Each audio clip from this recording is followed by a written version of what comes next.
ডাইনোসরের যুগ থেকে বেঁচে আছে আর এখন আমাদের ঘরে নিত্যদিনের সঙ্গী। আজকের গল্প তেলাপোকা।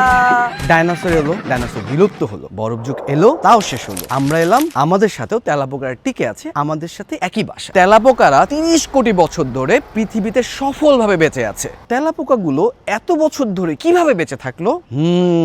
তেলাপোকা 40 মিনিট তার দম বন্ধ করে বেঁচে থাকতে পারে। মজার ব্যাপার হলো তেলাপোকারা তারপর সপ্তাহ না খেয়ে বাঁচতে পারে। এদের মাথা শরীর থেকে বিচ্ছিন্ন হয়ে গেল এরা বেঁচে থাকতে পারে, কারণ এদের শরীরের অনেক কাজ এদের মস্তিষ্কের উপর নির্ভরশীল না।